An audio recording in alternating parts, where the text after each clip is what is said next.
face and start kicking ass, just like it said at the beginning of the program.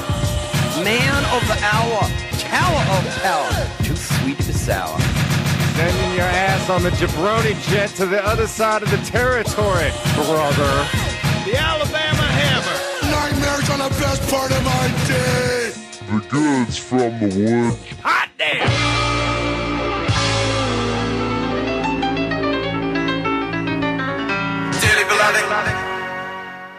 I mean, how else are you going to start this one, right? Yeah. Yeah. It's the goods from the woods. It's a weird intro, but If only it was forever. yeah. That's a mighty long word, Yeah, that's right. but I'm here to tell you there's something else. It's the Goods from the Woods podcast. Yeah, that's right. Well, you can always see the sun day or night. Yeah, if you've listened to the podcast quite a bit, you know that the three of us, we have a few common threads that kind of unite us, and one of them is the love of Prince Rogers Nelson and his fantastic, fantastic music and his fantastic, fantastic personality. And his lifestyle of purple and constant Nicky. And this episode, we don't have Dr. Everything Will Be All Right, but we do have the one and only Dr. Feelgood? Mr. Goodnight? yeah. The man of the hour, the top. You know, people all around the world, people call me Prince, but you can call me tonight Mr. Goodnight. I was actually on the road in Texas when I found out that Prince passed. I was driving, and then my phone just started blowing up. You know, it was really shocking because he seemed like the picture of health. You know? Well, you know, it was, you know, I don't want to be like Columbo, Yeah. but I think, you know, if we want to get into too many details, it was sort of, there's a lot of things that point to sudden death. You know, like Columbo might say, you know, if I thought I was going to die, the last place I would have went, I wouldn't step in an elevator. That's me. I wouldn't go to work. I can't get my wife into one of those things. The fact that the elevator, the will, this all means that this person, the Columbo in me says this person died very suddenly and wasn't expecting it. Yeah, hell And yeah. I think one of the things that's shocking about it is that, you know, we mentioned this with the Bowie episode. The idea of Prince being mortal is Yeah. something that doesn't really cross our minds. It's like we always assume that Prince is going to be this ever-present individual that pops up every once in a while. Right. You know, where Right. it's just like there's going to be a lot of downtime. There's going to be a lot of weird time. But every, like, you know, 4, 5, 6 years. Every now and then. Yeah, this person's going to come up and make their guest appearance and make everything better, and then just kind of go back into the you know, into the ether. Well, the thing with Prince versus David Bowie is like I've seen pictures of David Bowie just being normal. Prince was always on a whole nother, like, you know, Prince is a guy that nobody could know. He was on a whole nother level. The thing at Prince, and this is the reason I was going to like Prince. Prince is like Elvis. Yeah, Prince and Elvis had both been Prince and Elvis since they were 19. Right. So they Yeah. never lived a normal life. even they were always earlier a rock for Prince. star. I mean, Prince was because Prince, was already a musician in high school yeah, and all that. 14, 15 years old. I mean, granted, he wasn't of any sort of notoriety. I mean, there was a lot of buzz that surrounded him. Yeah. But he was, you know, essentially from the age of 19, this amazing, otherworldly talent. Yeah, he was that- musician, songwriter, producer, Yeah, dancer, all this stuff. romancer. Yeah. fucking amazing shredder. Capricorn, and she's a Cancer. Yeah, he and he like did a lot of work to like maintain this sort of like mysterious air about himself. You know, nobody Yeah.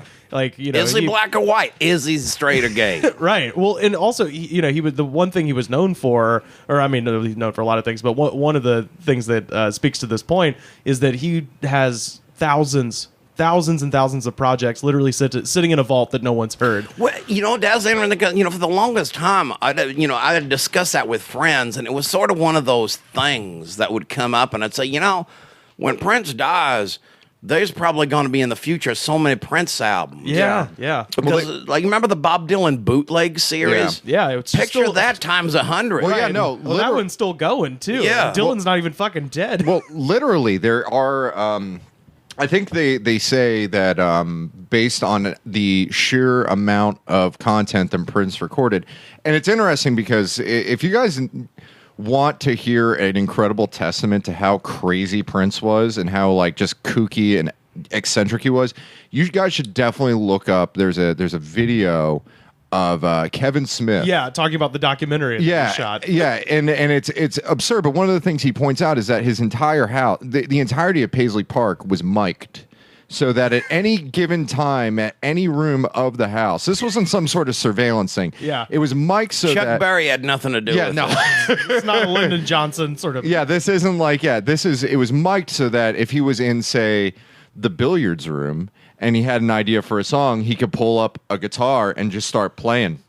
And the thing is that he has 100 full-length recorded albums that were unreleased. Yeah. So they said that if you release one album of Prince material that was in the vault, it would go until, the year 2100. I think in addition to that, too, there's a huge video output. Yeah. Well, that's what- videos for songs that weren't released, and I think Right. videos of like his tours and Yeah, well, things that he was- never released. If you haven't heard it, that's what the Kevin Smith. It's like a 30-minute long story. You can find the whole thing on YouTube. But basically, Kevin Smith released the film Dogma in 1999. Prince saw the movie and was like, "I like this guy. Bring him to me." And like they brought the Kevin story is even more ridiculous because Kevin Smith wanted to use The Most Beautiful Girl in the World for Oh, that's Jay and right. Silent Bob Strike Back. And Prince, and I think this is, it's frustrating when you want to conveniently listen to his music. Yes. But I think it's good that he was very tenacious when it came to protecting his intellectual property, like Yeah, just getting yeah. everything off YouTube, not licensing his stuff for anything. So it's incredibly hard to license his music for a movie. So he was trying to get a hold of Prince. He finally got a hold of Prince, and Prince just went on this 30-minute exegesis about the movie Dogma. And it didn't make any sense. He was just because he was at the time he had just converted to being a Jehovah's Witness, Right. And he was just like, do you feel that you need to use cursing in your movies? And Kevin Smith's like, well, maybe not, but I think that it does a lot to for the stories. I don't know. And he's like, that's right. So you got to put it over here. And he just was shuffling things around, and he basically said, I have this project about faith, about religion, about God, about the sacred. I recorded this album. I think it was Raven to the Joy Fantastic. Okay. Yeah. And he was just like, I want to make a documentary about it where I have focus groups and I want you to do it. And then he goes in this 45-minute thing and Kevin Smith agrees. And then he forgets to ask if he could use the song for the movie. So he calls him back and he's like, Prince, can I use the song for the movie? He's like, that would not be advisable. Click. And he doesn't pay him a dime to do See, that's what I'm this. talking about. Like talking to Prince would be like talking to Elvis or even like Buddha. Well, or except Jesus. Elvis never handled his business arrangements. So Elvis would have said, "Oh, you don't talk to the Colonel." And then Yeah. the Colonel would have said, "Oh, now, boy, we want a 50% licensing fee." Would have priced him out of it. and Right, everything. right. Yeah, Elvis would have leased the song, license the song. Yeah, but Elvis didn't handle his own business. But Yeah. But still, that kind of somebody's calling you to ask for something very simple, and then to go into an hour-long diatribe about something completely different. Prince would have some sort of hour-long pseudo-psycho-religious... It's like if you pseudo-sexual religious sort of Church of rationale Purple. as to say why not to. It'd be like asking the Dalai Lama to license a song. I feel like, or something. Only better because he's an old bald-headed man that wears a curtain, but Prince dressed spectacular. Yeah, Except yeah. when he had them pants with the ass part missing, because that was just silly. Or I think the worst Prince look was the "My Name Is Prince" video. Where he was with the wearing chain over his face? He had the cop hat with the chains over his face. Yeah, and he then was- the leather onesie suit that looks like something that a figure skater would wear, but with a big police shield on the front of it. Yeah, I think And the gun mic. Yeah, that was the gun mic was motherfucking really lost his mind because. All right, we can all say this because we love Prince and we all have props as Prince fans. Yeah. But listening back to his music now and putting everything in perspective, while there is lots of great stuff, and I'm sure when the vaults are released, we're going to see all kinds of incredible stuff. Yeah. But a lot of his '90s stuff was crap. Prince was not, when the hip hop thing came along, Prince was never able to adapt to it, and he had this identity crisis where he wanted to now be all hard ass and gangsta and everything. And a lot of that was kind of like fuck you to Warner Brothers. Yeah, right? that's what I was about kinda to say. commercial He suicide. did Yeah. the Neil Young thing and tried to basically sink his own. Yeah, but then when he had his emancipation on his albums and getting it better, that stuff Well- sold even worse. Yeah, that's true. Well, I mean, yeah, it sold even worse. I don't Yeah. know. Some of the like mid 2000s stuff that he did. By the time of after he changed his name back to Prince, his stuff Yeah. got better again. yeah, But during the symbol period, I at least me personally, I was not that fond Yeah, of a lot of the it. Warner, the Warner Brothers. And that's the thing about the kind of mid to late '90s that's weird about Prince is that you don't know how much of his music being bad was just him trolling Warner Brothers. And him being ridiculous was trolling Warner Brothers, and how much of it was like when disco came around and James Brown was trying to figure out Right, disco. yeah. It was just like the tide has changed, and I'm like, how am I going to do this? And I think Prince kind of like his ideas were so.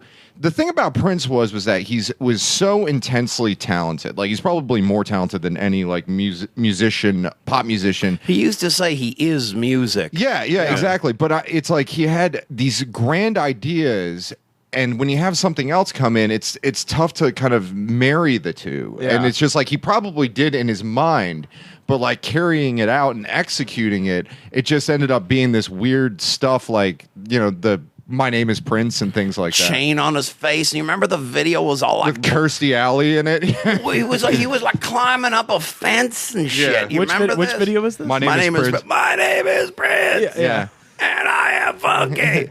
When it comes to funk, I am the chunky. was the Arsenio Hall. But that's what the song. What was the part about? And I won't leave till I've got your daughter. Yeah. Or whatever the hell he says in the song. It was great. Till He's I got your daughter. abducting I won't children. leave this town. Yeah.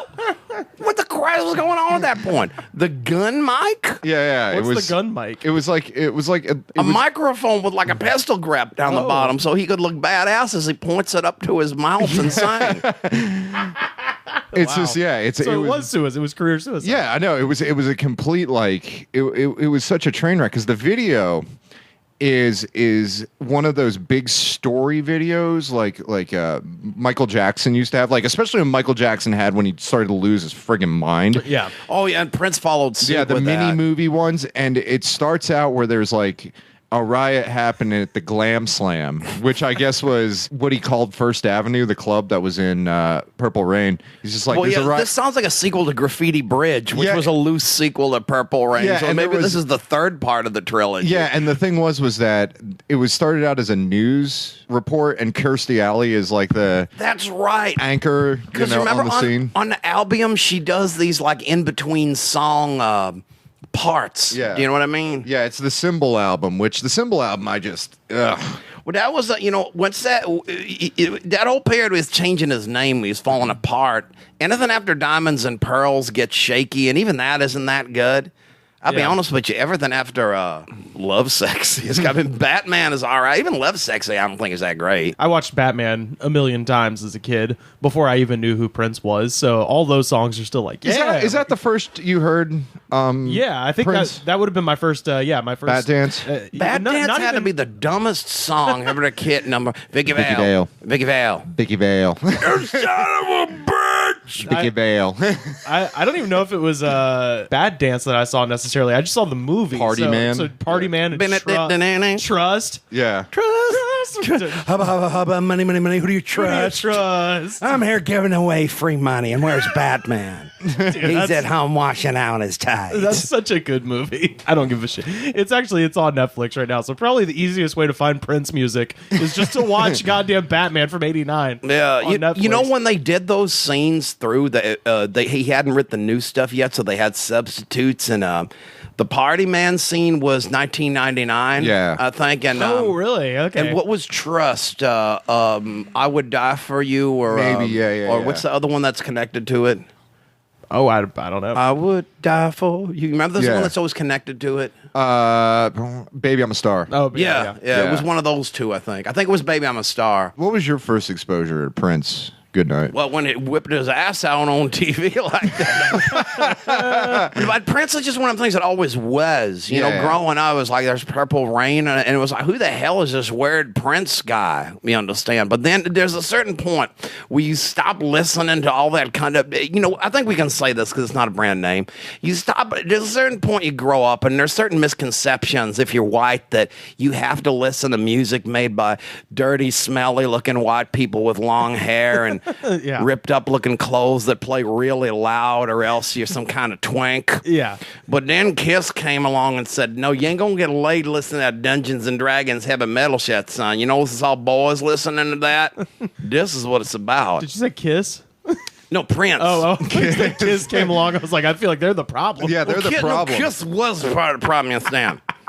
Worldly music like that, and then Prince comes along, and now I say, you know, it's not worldly music because there was always, that was the thing about Prince. There was this weird sex, religion, computers, all these half-ass ideas that just made into this musical mesh that just worked. Yeah, Well, and I mean, it sounds like what it is, which is just a guy with too many ideas, so many ideas. You know, like, but at it some works. point, though, the guy could craft a song like he was making a damn painting, and make a record like he was making a damn painting, and not even just for him. I mean, how many songs did he? I mean, huge songs. Oh yeah, that's the thing. That's why I would say, you know, sometimes Monday. Yeah, all of Morris Day. Manic at the time. Monday, yeah. Manic Monday. Sorry, Y'all He could have written Monday, By the like Mamas when and the he was like Papas, 4. sorry. Well, y'all can tell he wrote Manic Monday because it's the same melody as 1999. Yeah. When you listen to the verses. Who was the character that he wrote it under? Christopher, was that a Christopher Tracy? I'm not sure. song? Christopher Tracy was his name, and I don't know if anybody remembers his great movie Under the Cherry Moon, Oh God. which was a masterpiece as far as I'm concerned. Where Prince, it's in black and white, and Prince and Jerome from the X of the time played gigolos on the French Riviera, and it's been described as a 2-hour-long perfume commercial, which is true. But it gave us the song "Kiss," and it's just a wonderful, dreamlike, romantic Riviera dreamscape that I will get high and watch any old day. You understand? And the acting is just incredible in that movie. But you know, it's a great movie. They have that, and I don't even remember how I got off on that one. Oh, we were talking about all the songs your first exposure. First exposure to Prince. Prince was just out there, and it was a long time before I tuned in, but I'd known who he was since back in the day because he was that kind of star with that magnitude. Yeah.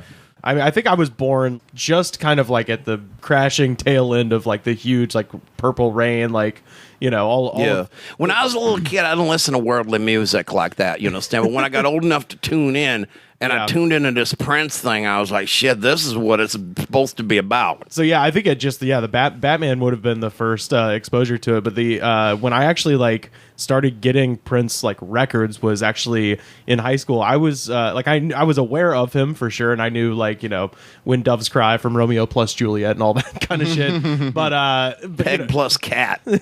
yeah, so I was aware of Prince, but I didn't start getting into the records until high school. And what got me into it was a video that, again, you can see on YouTube. They did the tribute concert after George Harrison's death. Yeah. And it's a very famous video where it's, you know, Tom Petty and Jeff Lynne and Eric Clapton, all these like, you know, storied, you know, these Wilburys. Yeah, the Wilburys, basically all these you know, people who are kind of storied guitar heroes or whatever, and they're playing While My Guitar Gently Weeps, and then Prince comes out and just blows them all off the fucking stage, like, you know. I know, including Eric Clapton, who played the solo on the original. So y'all phoned it in, Eric, just letting you know. Oh, it's funny because, you know, Clapton famously gets blown off the stage by Robbie Robertson in The Last Waltz, and then the next time you see him at 30, 40 years later, same thing happens to him. But yeah, if Clapton Prince. is God, he's been defeated many times. On film, a lot. Yeah. But yeah, I was just like, God damn, Prince can fucking shred. I had no idea, you know. Prince was really good, you know, guitar, but he used to play guitar when you'd see him at concert and all that. His concerts were the balls because it was like a church of purple. See, that's because it was musicianship, but it was also like spectacle with like lights and people dancing and shit. Yeah, it's you know, it's one of those I'm gonna regret forever not going to see Prince. Yeah, I never got to see him. Did you see him, Pat? No, I didn't.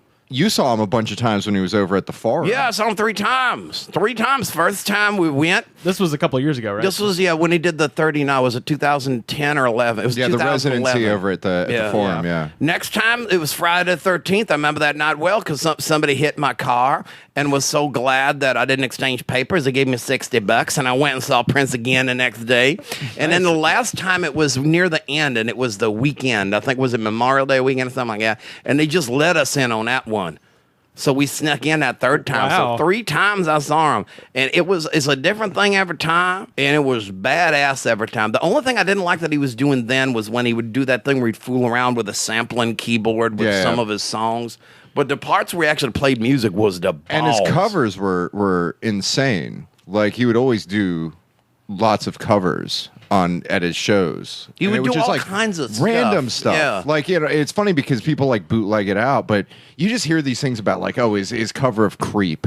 Or you hear like weird ones, like, you know, I wouldn't be surprised if somebody's like, hey, do you got his cover of Ace of Spades or something? Well, no, he did like Cheryl, not one I saw, but I know he'd done like Every Day is a Winding Road, Cheryl Crow. He'd do stuff like that. It's like whatever he heard on the radio. Yeah, his iPod was on shuffle. And He shit. may have always done that because, you know, he released all kinds of video and didn't release even more, but there was videos of him just jamming on like honky tonk women and stuff like that. Yeah, because that was called The Undertaker or something like that. Yeah, it was there was that and a song called Bambi, and it was supposed to be. Bambi's from the second album or the first. Yeah, or but it was something. like a shredding like heavy metal version of Bambi, and it was like a thrash metal version, and it was supposed to be in a magazine, like one of those British music magazines that you get at like the store that's like always plastic wrapped and it has a CD on the front. Yeah, he did a lot of that. Yeah, stuff. he was going to do that, and that was one of the things that kind of Warner Brothers kind of prevented it, and it was like kind of part of the snowball effect that led to him,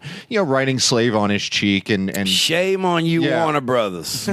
offering Quincy Jones a lollipop during a version of "We Are the World" at the American Music Awards. and not singing. Yeah, exactly. Just like Well, it's because he wasn't on the original. Yeah.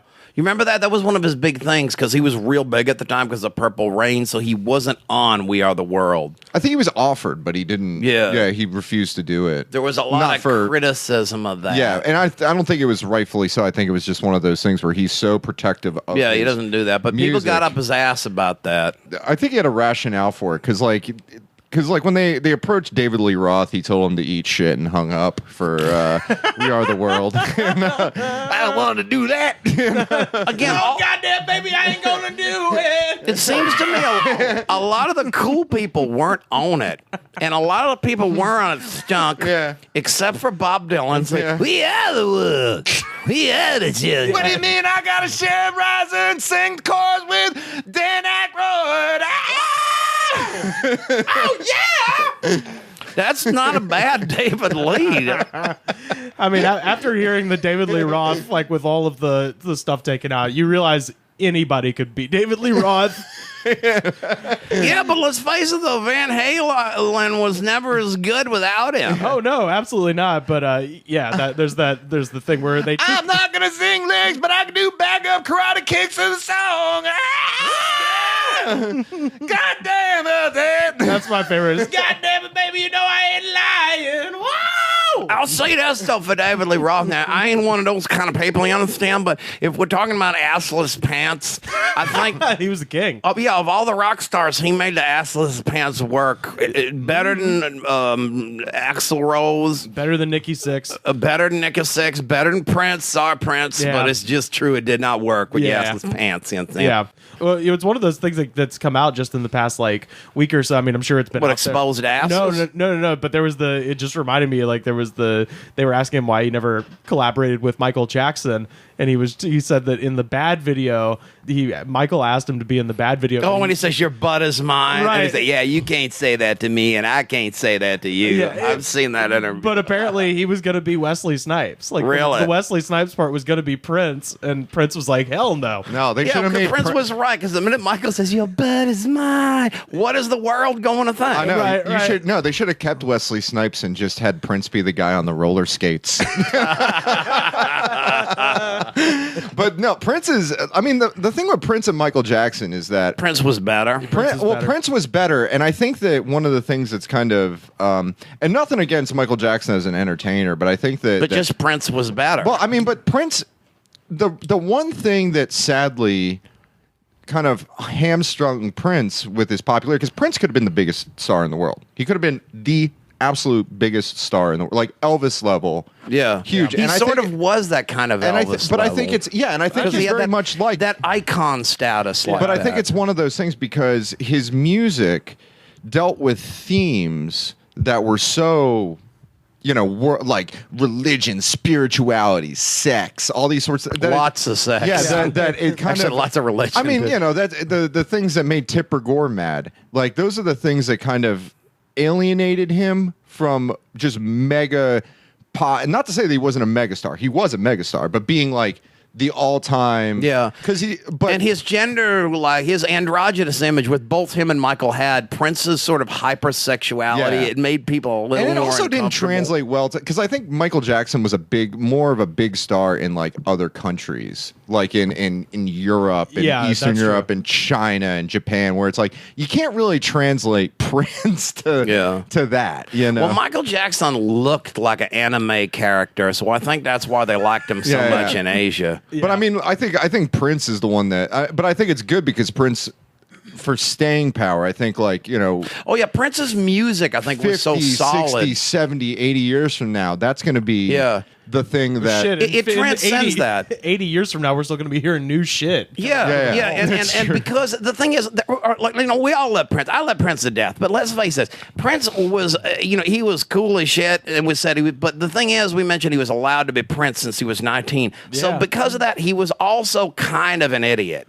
But the world put up with his idiocy, like that stuff we were talking about with the fat director who can't get on the airplane and all that stuff. The world put up with his idiocy because the world just recognized this guy has some kind of talent. So let him blow off his steam. Just have him make music because that's what he should be doing. Well, I mean, that's sort of the mark of a genius is like not even necessarily what they do, but how people treat them. yeah, That's like a Beethoven or right, something. It's like, all right, just let this guy do what he wants because he's gonna give you like amazing stuff. Yeah, you know? because it's like it's the one thing where that's one of the things about being incredibly cool is that you can do ridiculous stuff Right, and people it's- give you carte blanche to do it, and it's like the level of cool that you are is directly proportional to how ridiculous you can act, and people can just be like, that's great. right. You know? And to I try to push those boundaries all the time, but when you're living on food stamps, it's hard. well, I mean, just to point to an earlier thing we brought up. I mean, the two coolest people ever, fucking Elvis and Prince, very similar in their eccentricity. You know. Yeah. Yeah, except Elvis had a little more of that, hey, I'm Elvis and the icon and the god, but at heart I'm the common man. Whereas Prince was always like, I'm something that you never understand. Yeah. Prince. He's like Michael the Archangel. Yeah. Although he had his human moments, he admitted, I can never take the place of your man and things like Yeah, that. So he could Yeah. see it both ways in the music. Yeah. His recorded output was always good. I think that's the thing now, because a lot of times people die and then people listen to their shit and pretend they like it Right. because they're dead. But, with Prince, I think people are just turning it on and saying, holy crap, this shit was good and it still sounds good. Yeah. So the night or the day I should say that Prince died, I was driving in Texas. I was in between Austin and my stop for the night was going to be Roswell, New Mexico. Finally went to Roswell and I stayed at a Motel 6 and I got to the Did motel. they leave the light on for you? They did. They had an alien statue outside that says the light's been on in Roswell since 1947 or something like that. Or maybe the lights went out. Yeah. But I got there and I turned on the TV and I looked on Twitter and somebody said like, oh, MTV's running a Prince marathon. So I switched over to MTV and they just they were showing everything all night long, just all of Prince's videos, like like the Raven to the Year 2000, like just everything they had in their vault. I like of the Prince. 10-minute video for AUT-O-Matic. Yeah. They were showing all that stuff.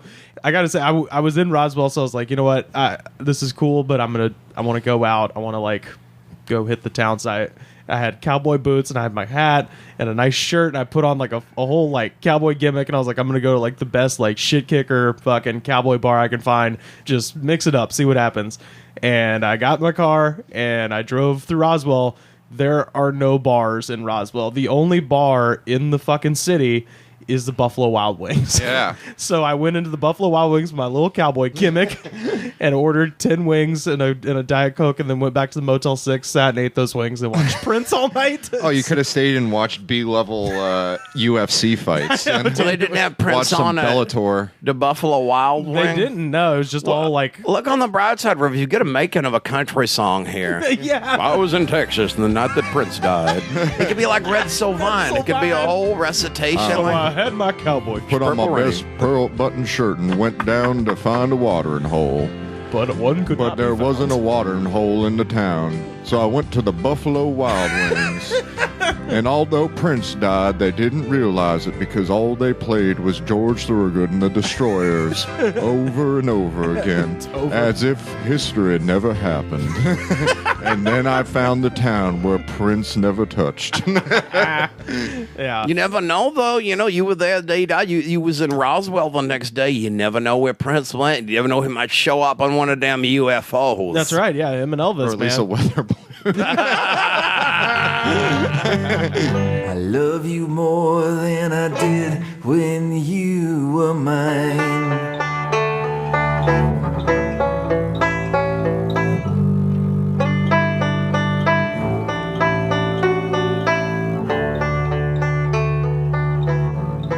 Hey, was there any girls in the jacuzzi?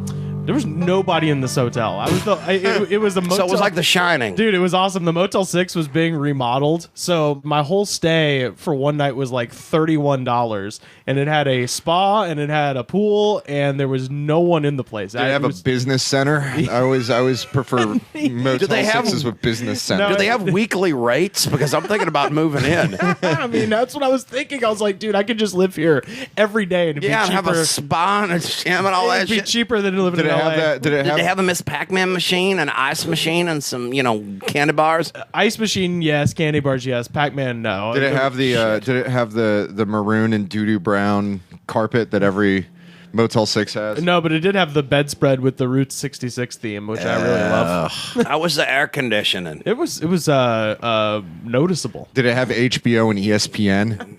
It did. There you go. Yeah, no, it had Much Max too. It's a great way. It's a great place to mourn the passing of Prince. I know, yeah, just with But yeah, the thing to go back to Goodnight's point is that Prince's albums sold incredibly afterwards, and that like 1999 was the number 2 album on the Hot 200, and his new one was number 1. I hadn't even heard his new one. Yeah, because he's doing that whole kind of Third Eye Girl sort of. I don't know. I forget what the name of the album Was is, it one of them protege projects? yeah, well, it was like a double record. I Yeah, think. but There was- the Third Eye Girl was his backing band. yeah, Oh, okay. So yeah, Oh, the band that was all girls. Artificial Age. the Artificial Eight. The band that was all girls when he went on tour with the Afro. Yeah. Yeah. Frank saw him on that tour in Anaheim or something like Oh, that. yeah? Really? Yeah. Yeah, but the thing that's cool about it is that with people picking up the albums, there is the hope that they listen to the album cuts on like those early Prince albums like 1999 and Purple Rain and stuff like that, and those songs rule. They're so good. Oh, they're the one or the other DMSR and then Automatic. yeah, DM. Oh, yeah. that is bad. 1999, I think is Let's his pretend best. we're married. Going into DMSR, going into Automatic, it's just like it's so great. It's so amazing. 1999 is badass. Yeah. That I think is his best. And even the record. ones that are kind of the duds, like All the Critics Love You in New York, Yeah. and International Lover, kind of. I love it at National Love. I heard that was going to be a Time song originally. Really? Yeah. The other one is, remember Free? Be glad you are free. Free to change your mind. Yeah. There it is. So good. Boom. So Yeah, amazing. you can see an early version of the symbol on there. I got the LP here. Yeah, Something in the Water Doesn't Compute is great. I know, because that's the thing that's really interesting about Prince is that he has that weird thing with computers. Yeah, yeah. And- And there's a lot of that on Controversy. Yeah. There's some songs on Controversy that almost sound like Sega Genesis music. I know. Like Jack You Off kind of does. Yeah. Not to go back to the David Bowie thing, but David Bowie was similar because he had like thematic sort of things that kept going back, like TVs and electric eyes and things like that. And Prince definitely had that with like computers and like Wendy and Lisa and like all these like various other like Wendy and threads Lisa that with their weird sapphic thing, and they was real influential in his when he did that kind of psychedelic stuff for a couple albums after Purple Rain, like Around the World in a Day. Around the World in a Day. They're big on that one, and part of Parade too. Yeah, absolutely. Remember this one, Lady Cab Driver? Yeah. This one's for Yosemite Sam and the tourists at Disneyland. That one almost jams like a Morris Day in the Time song, more so than Prince. I mean, the thing that's really International Lover, I always felt was like that too. Yeah. He creates like this interesting, like weird universe, like with the Time creating the party band, Vanity Six creating the kind of X-rated girl group, and then creting this universe where the bands feud with each other. Yeah, it's and like they're all wrestling. But he all wrote like storylines between Jamie Starr is a thief. Yeah, so it looked like it was real because Jamie Starr is a thief. It's time to fix your clock. Yeah, There's like Vanity Starr was the name that was the mysterious producer of the Times albums, but okay. it was Prince. Yeah, of course. And Prince would diss him on. There's what's the one on there? It's time to fix your clock. That's on DMSR. Yeah, And is it? it's Vanity Six is so sweet, but you can all take a bite of my purple rock. Yeah. It's so good. And then there's like the weird like the Let's Pretend We're Married thing where it just sounds like that weird screaming like woman getting murdered thing. That's like Lady Cab Driver has a kind of uncomfortable part like that. If you remember, well, it's just like there's that rumor that a woman got murdered during that Ohio Players song. So let's just make it real, I couldn't tell what that was. I always thought that was like an organism or something like that. Yeah, maybe. Sometimes, it's hard to tell if it's an organism they're dying. At least, when you meet sometime. Or maybe it's me dying. But point is, that's what I always thought it was. But you remember, there was Prince did a lot of weird sound effects anyway. Because you remember there's the stock baby noise at the end of Delirious. And the bong hits and Lady Cab Driver and stuff like that. Yeah, let's do what's everybody's like top 3 Prince songs, if you can. That's tough. I know my number one, but putting them in order is tougher. But I know my number one. We're not counting the Time, right? No, just Prince. Even though those are pretty much Prince songs. Well, shit, we can do Prince songs Prince is like associated with. Oh yeah, because there's and that's one of the things that's really interesting that I'm kind of, because he wrote so many songs anonymously, and I'm just really interested to hear like eventually, as more comes out about like his private life and things like that. Yeah, what songs did he actually write, or what songs did he actually partially contribute to that we had no idea that was the case? Yeah, because there are certain ones that it just kind of comes out that he like Nothing Compares to You and stuff like that, where he just gave it. He was just like, here you go, or other ones like that where it's just like you're gonna see how far it just kind of spreads out. It's going to be amazing. So it might be a little bit tough to say, like, what songs are kind of associated, because there's just such a universe of them. Yeah. If I'm untangling that universe, it'll almost become like an academic thing. Like, because now's the time to get your PhD in Prince studies. I mean, like when you look at like just he created his own genre, because there's that whole Minneapolis thing as well, where it's just like Jimmy Jam and Terry Lewis and Alexander O'Neill and Sherelle and all those other people that kind of came out. It's just like, how much did he have his hand in that directly, and then how much it just diffuses whole like. Who was the guy in his band that wrote "Do Me Baby"? It was like his original bass player, Andre Simone. Yeah. Shalimar was another sort of thing that came out of it, because that was Andre Simone's band. Yeah.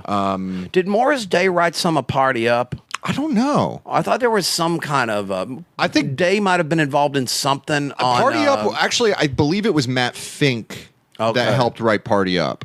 Yeah, that was Matt Fink, because Matt Fink was the only person that did anything like on Dirty Mind. Yeah, and I think he was one of the few people that actually was able to get parts in the recording part, like co-writing and stuff like that. I think that he was the guy that I know he's the really solo trusted. on Head, and that's one of the few things on that album that Prince didn't play. Yeah. it's difficult, because you're right. There's just so much it's so much output, so much stuff to choose from. There's a real lot. We Yeah. might have to stop and think for a minute. I don't know. It's difficult, but there's two songs that are my absolute, definitely my two favorites. Yeah. And then the third one can just fluctuate. But When You Were Mine. Oh, yeah. That is a good one. And yeah. Pop Life. Those are the two Good that, choices. that spring up immediately. And then my third one, that's my free floating one, because honestly, it just depends on the day. You know, I'm always a big fan of I Want to Be Your Lover, first single, particularly the long ass version. Yeah, his disco stuff was really good. Yeah. God, that Why you song want to is- treat me so bad? Yeah. God, those songs are so good. And Yeah. but then we were talking about his later output. He had that record 3121. Yeah, a lot was of people like that so one. good. Yeah. Oh my god, yeah, with Black Sweat and because they got to a certain point. Actually, when I got 3121, we got it up at the radio station. It came out when I was working as a DJ up at WEGL at Auburn University, and somebody was playing it. And I was just in the music director's office just listening. I was like, damn, this person is aping Prince really fucking hard.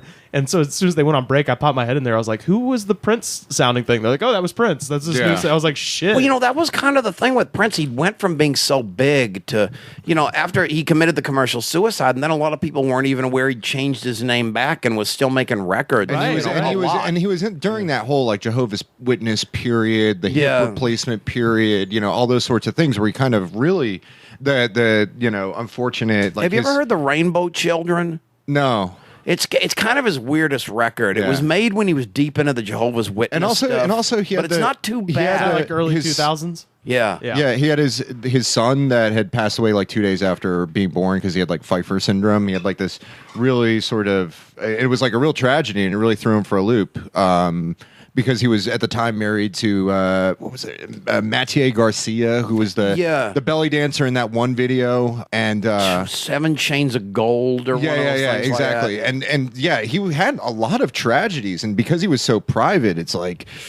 Yeah, that's true. When he did the Emancipation thing, he did also get married briefly and all that stuff. And he did become sort of his own little purple recluse. They say some celebrities are recluses, but I think that can be overrated, because I know if I had all that money, I would be like, see you, everybody, I'm going to live in Hawaii now. You're going to see me for a while. But part of his Jehovah's Witnessing is that he had to like go door to door and hand out copies of like the Watchtower. And apparently people in Minneapolis would talk about like, one day I opened the door and Prince was standing there and was just like, I have some pamphlets for you to read. And it just, well, that's one of those treats have if you ever live in thought- Minneapolis. Yeah, I know. God. Yeah. It's just and people just like I've went to Paisley Park for something, and it's just like Did you guys see super cash. Did you guys see Jimmy Fallon's remembrance of Prince? It was insane. It plays right into the thing we were talking about, where he's he's just such a mythical being. Basically, Prince knows Jimmy Fallon's drummer Questlove. They've worked together, and basically he told Questlove, he's like, I want to play ping pong against Jimmy Fallon. And Questlove was like, oh, what, on the show? He's like, no, just sometime in life. Yeah. So they like set up this meeting, and it took for fucking ever. And then Jimmy Fallon tells the story that Prince basically just whipped his ass, like, destroyed him in ping pong. And he said that Questlove was supposed to meet them at this ping pong place, and by the time he got there, Prince was already like at the red light, and Questlove like comes up to Prince's car, is like, where are you going? What happened? How was ping pong? And Prince just rolls down the window and goes, ask your boy. And they drove off. It's like, that's the greatest thing I've Is ever heard. Jimmy Fallon well known for his ping pong or something? No, that's why it was so bizarre. Oh, yeah. Okay, then that makes Prince like the kind of asshole who plays chess and he knows he can beat you. Yeah, at the park. It's just Yeah. like, hey, kid, you like to play chess? No, you're not going to get off on beating me at a game I can't play. Fuck you. We'll play Chutes and Ladders or something. Well, I think he said that he originally thought, because they do play beer pong on the show, and so he was like, does he want to play me in beer pong? He's like, no, he just wants to play you in regular ping pong. Well, there's like the really funny video He of just smoked him. him showing up at the last the last day Bryant Gumbel was on the Today Show. What? Yeah, he like is and Bryant Gumbel's favorite musician is Prince. Yeah. and out of nowhere, Prince comes in and he's wearing this like suit. and like these glasses and his hair's down and stuff like that. And he just walks in. He's like, "Hi, how you doing? Hi, how you doing? Hi, how you doing? Hi, how you doing?" And he's just like acting really weird. Yeah. And just wearing this suit, looking like. Does he play a song? He eventually does, but okay. most of the time he's just like walking around, being like, "Hey, Brian, how you doing? Hey, Brian, Al Roker, how you doing?" And just like, I mean, like Introducing himself to yeah, everybody. but just acting Hello, ridiculous, like and doing like spins, just like walking in circles.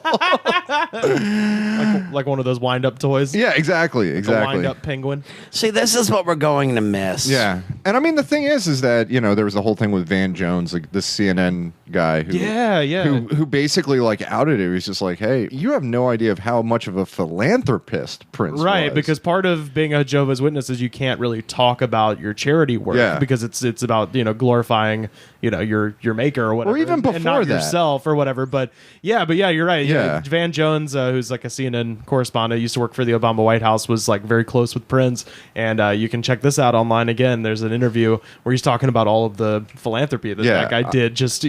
But there's a certain thing with like incredibly private people, like not just letting those things, like Ted Williams, for example. Like Ted Williams, a baseball player, used to go to like the Boston Children's Hospital like weekly and hand out autographs and baseball bats and read to the kids and stuff like that. And there was a writer for the Boston Globe, a sports writer, that wanted to write a story about it, and he drafted the story and blah blah blah, and Ted Williams called him and he's like, "You don't run that fucking story, and if you run that fucking story, I'm gonna fucking kill you." Yeah, I mean, And it's over like the most glowing sort of thing. Right, there's right. a strong tradition about being really private with Yeah. charity like that. It's sort of like if it's to be any kind of good work, it has to be discreet. Yeah. So do we think of our top three, or Well, like I said, I got mine as Pop Life, and then When You Were Mine, When which You Were is- Mine, and then awesome? and then third one, I don't know. Let's go.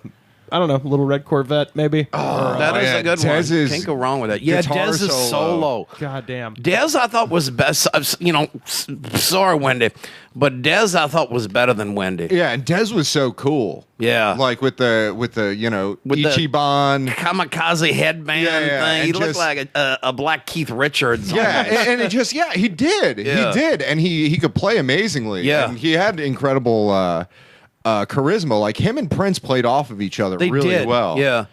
Where I guess originally the dynamic was Prince and Andre Simone, but Andre Simone left, who was the first bassist, and he played with Prince in the early bands, and then they replaced him with Brown Mark, which is the most unfortunate name. Yeah, for- who doesn't even have a line in Purple Rain. I know. Personally, my favorite lineup of the Revolution is Dez, Lisa, around there. Yeah. It would have been nice to have Andre Simone in Bobby that too. Z. Yeah, Bobby Z. Bobby Z, who looked like mini Rick Rude. Yeah, or in the Purple Rain movie, he looks like a white guy goes to his office Halloween party dressed as Prince.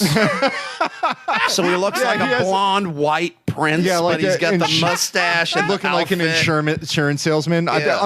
In the inside of Dirty Mind, they have them lined up against the wall, and they have the graffiti over everybody's names. But for Bobby Z, he's wearing a suit, and he looks like Rick Rude when he was doing that like suit thing when he was in like Degeneration X. Yeah. But just like tiny. Do you got a top three, Pat? Ah man, that's extremely tough. Is this all the songs he wrote, or just the ones he released? He as released, Prince? yeah, The ones he because, released as yeah, Prince, I would say probably, and this is in no particular order. Yeah. If I Was Your Girlfriend is up there. Yeah. On Sign of the Times. Was your girlfriend?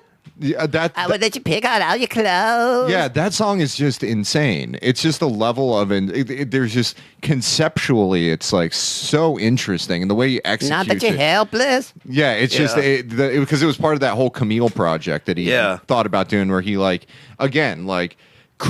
going to create a female front, but he was going to do all the lyrics and stuff like that. And that song, that whole Sign of the Times album is fantastic. I was gonna say, Starfish and Coffee. Oh yeah, I have to admit, I like Sign of the Times a lot. I think it's a great album. When I first got into Prince real heavy, though, there was a lot of people on the internet that would always say, "Oh, that was his best record." and I don't agree with that. It's the I one that think has the most critical acclaim because that was the one that had like the social justice, sort of element where it's Right. just. But I like think his overall commentary- sound was better from the Dirty Mind through Purple Rain era. Yeah, no, that was the one that had all the commentary on it. In September, my cousin tried reefer for the very first time, and now he's doing Horse, it's June. Boom, boom, boom. Who calls it horse anymore, Prince? But it was like, his sort of like, Sly Stone. But I Sign of the times, mess with the all mind. Yeah, but it was. I think If I Was Your Girlfriend is it's such an insane piece of music that I really it's nuts. It's incredible, and just the musicianship on it is really. And when at the end of it, the lyrics just kind of speed up, and it's completely mental. It's one of those songs that's if you listen to it in a dark room and just sit there and listen to it, it blows your mind.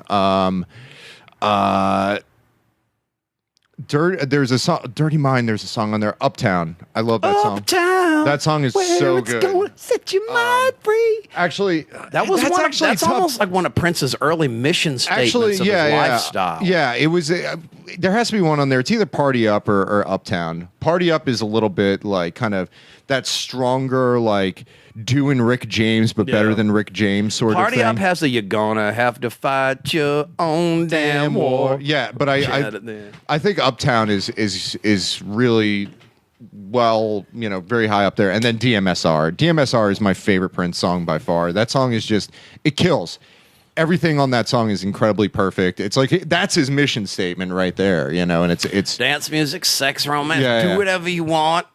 Wear lingerie to a restaurant. Yeah. Policeman got no gun. You don't have to run. Yeah, I don't want to be a poet because I don't want to. That song is. I don't want to win awards. That All song I want to is. do is dance. That song is I love it. so great, and if you listen to it in a good stereo, that song just the low end of it is fantastic. So I'd probably have to say, If I Was Your Girlfriend, Uptown, and DMSR. But you just listen to 1999 or Dirty Mind. Those albums are like even Erotic City is a fantastic song. That is a really great song. Yeah, and 17 Days. It was the B-side to I think Purple Rain or When Doves Cry. It's a great song. Yeah, I mean, Erotic City is and that song's a sample. That song he sampled the song White Horse from Laid Back, which was like a European like dance one-hit wonder band. Really? Want to be sort of, we want to be funky Kraftwerk thing, and he basically sampled it, and that song is outstanding as well. And all Purple Rain's amazing too. What about you? Good night. Well, actually, we were just talking about DMSR, and my favorite Prince song's always been the next song on 1999. Automatic, A-U-T-O-matic. Yeah. Just 10-minute. I mean, just listen to it driving in a car some night. Yeah. And it's this long, kinky BTS sound kind of thing. With all that weird stuff that please don't torture me and all that shit. So ridiculous. But it is a badass song. And if you it's this weird, very 80s kind of, that 80s new wave computer heavy kind of thing. Right. But it takes you on this long trip. And when you listen to DMSR, which is sort of like the lighter dancer end of it, into Automatic, which is like the blacker, more mechanical end, it is a trip. And the thing is like 10 minutes goddamn long. And I would listen to the whole thing through. I would love the hell out of it. It's really hard to choose three. If I could choose anything you wrote, I'd probably finish it up with some stuff from the time. Yeah. But, I always like Nicky. I think Nicky becomes one of them things that becomes almost cliche if you're a Prince fan, but that was always one of my favorites too. Well, that's the thing. Like, with some bands, there are songs that are just done to fucking death. There's bands that I love where they have certain songs, but with Prince, even the mega hits are still like... Yeah, they don't get old. I mean, they really... And, and when I heard that he died, I was like, well, the good news is... Much like when anybody passes, their music gets re-injected into radio and it just into the zeitgeist. I know Prince had died because I heard "Future Baby Mama" on the radio. That's great. Yeah. But It was like when Lou Reed died. I heard like a live truncated version of Sister Ray on KCRW. I'm like, that's weird. Yeah, yeah, but I mean, but not that Lou Reed had a shit ton of hits though. With Prince, it's like, oh, they could do that on MTV where they just play his hits all goddamn night and they're all great. And all the music videos and all that sort of thing. I mean, Prince is so good that you can just buy a greatest hits, Prince's greatest hits, and it's gonna be. Or you could just buy Purple Rain, or just and buy you'll Purple like Rain. everything on it. Yeah. Or 1999, you won't be disappointed by Dirty Mind either. Controversy's great, but there is shit like Run It Talk to Russia on it. That's how you know Prince died. And you hear Run It Talk to Russia. Anti-Christian, that's the one I said sounded like a Sega Genesis game. Anti-Christian, Antichrist. Yeah. And I can't even remember the rest of it, but if you listen to it, it sounds like when you pause a Sega Genesis game and it goes. I'm a righteous one, computer blue. Till I find my righteous one, computer blue.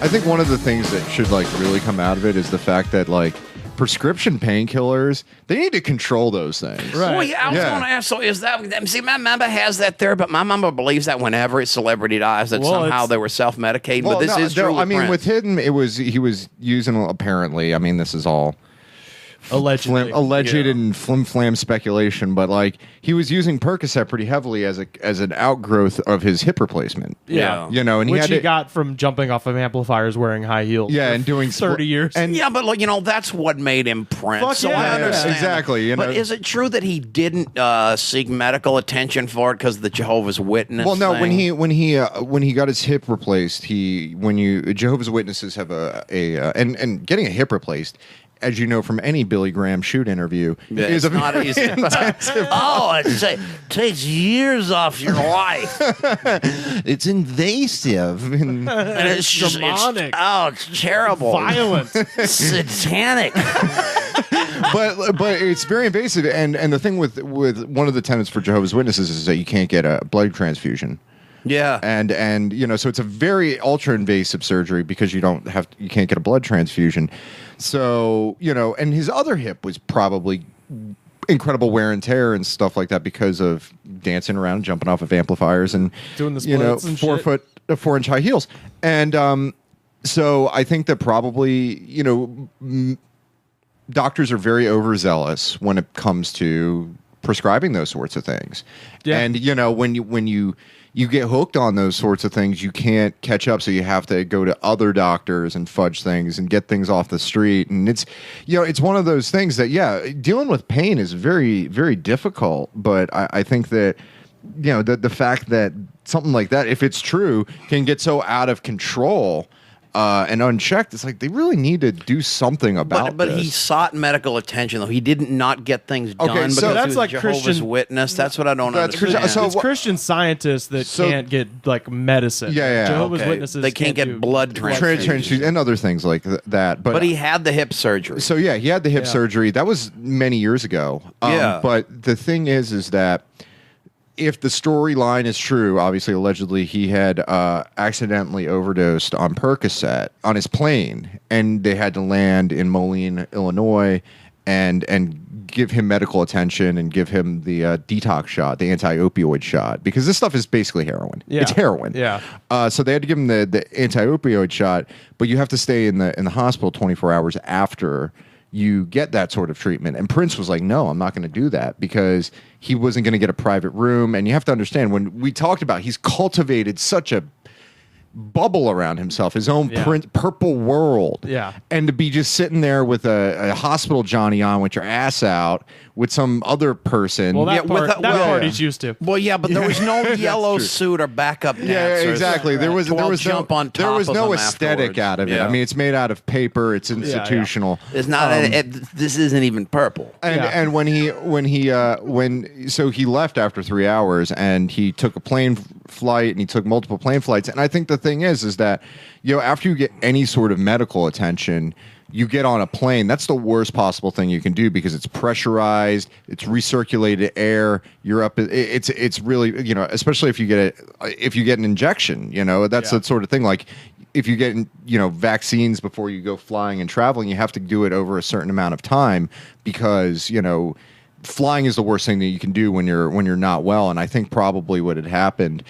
I'm not a doctor, at least of medicine, but I think it's probably not the thing that he overdosed, but the thing that he, he had a reaction, an adverse reaction to flying so much after having, been detoxed and anti-opioided. So I think that's kind of where it stands. But I think the story at the end of the day is that they need to regulate the hell out of these, prescription medications, and I think that hopefully, of course, the costs are high, but just like that we had to lose Prince because of it, but hopefully, people will just realize that these things are just demonic and satanic. Dangerous, disturbing. Well, shit, not just Prince, though. I mean, hell, Heath Ledger, Michael Jackson. All of the 1990s WWE. Well, think about this. They say all this. Some people talk about, the dangers of socialized medicine. What about the dangers of privatized medicine? Look at Michael Jackson. Right. Look at these celebrities. Elvis even. Yeah. With his easy access to all these pills that could be prescribed. Well, and that's if you're rich. If you're not and you get hooked on this shit, it's cheaper to get heroin. So now there's a lot of people who kind of started off on Percocet or Xanax or whatever prescription drug, and then they can't. And now they're doing horse. And now they're doing June. Yeah. Now it's June and they're doing horse. Yeah, but no, that's the problem that's kind of taken over the suburbs now is heroin because everybody started off on prescription drugs. Yeah. And then you can't get them, and heroin's a cheaper alternative. Yeah, the hell with that. From now on, just booze and Xanax for me with that prescription stuff. I just need to take a bunch of somas, man. Yeah. Get a fanny pack full of somas. Yeah, I'll take 34 because I'm the biggest. Scott took 33. Sean took 33. Kid was already passed out peeing all over himself. The kid's really tight with Prince because they're both from Minneapolis, right? Was that true?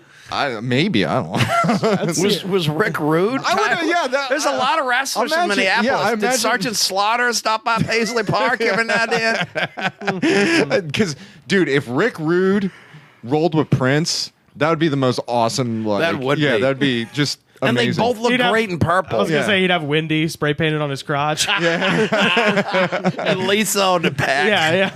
And Prince is like, Rick, whatever you do, I like your style, but do not put vanity on your ass. That one is mine. Yeah. You could maybe do it with Apollonia. Apollonia was a smoking woman. Can we say that? I mean, seriously. She purifies herself in the waters of Lake Minnetonka, and I get to step into the toilet and purify myself for a minute because that is some good stuff. But yeah, I think the thing is that at the end of the day, it's just like we're gonna miss Prince. But I think the thing about Prince leaving us is that we're going to just see layers and layers of amazing stuff and layers of completely ridiculous stuff. Like Prince's gangsta rap album's going to come out. And we're not even ready for that. Right. It'd be a weird, if people still care about these kind of things 50 years from now, and they'd say, in Prince's lifetime, there were only, these many albums released, but now, who knows in the future what'll be his most well-known songs. Yeah. Maybe something we ain't heard yet. Yeah. No, I think he'll go into the pantheon alongside Paul Bunyan and John Henry. Yeah, and Elvis. Elvis. And better than Michael Jackson, we will now all admit as a society, because Prince made the most of his time on Earth by getting with the best-looking girls and having a good time, and didn't waste it like Michael Jackson did, taking balloon rides with Macaulay Culkin. And our national anthem is going to be, in 50 years, the unreleased version of We Are the World that Prince recorded on the toilet. So I was peeing when I wrote this. Forgive me if you hear a splash. Well, because Prince's estate now is very very litigious. I am heard it not could going to make- play a Prince song. I think Prince will become the national anthem because I think with a state tax, he'll make so much money for the government every year. Prince will become like the tariff, and the federal government will make most of yeah. its revenue. Oh, yeah, maybe yeah. the parties will be aligned on how big the Prince tariff I was gonna is. say, this year. the state of Minnesota alone will just get a brand new highway system, Yeah. probably thanks to the money they make off of Prince. These people, they die and shit, and you listen to the music. But when Prince dies, and the fun thing you listen to Prince music now, it's real hard to be sad listening to it. It's a shame it is gone, but if you listen to the music itself, it's real hard to be sad. It's made from somebody, coming from somebody who was very much alive when he wrote it. Oh hell yeah, yeah, absolutely. I'll play this at the end. This is James McNew from Yola Tango put out a record of all Prince covers called "That Skinny Motherfucker with the High Voice," and he released it under the name Dump. Okay, it's not about Don Knotts, right? Is this the same? Oh no, I thought that's the guy that Vibe Voices guy that did the album of him just like making fun of people from the stage. So. No, this is James McNew, aka Dump, and this is the Dimp, and this is the song "Pop Life," and we'll see you next week.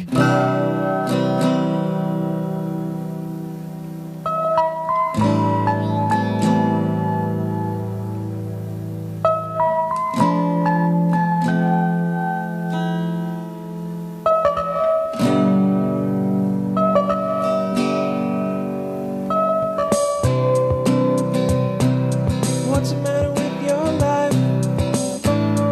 Is poverty bringing you down?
Goods from the Woods was mixed, edited, and distributed by me, Rivers Langley. You can find the show on Twitter at The Goods Pod. Our theme song was composed by DJ Smiles. Check him out on Twitter at DJ Smiles.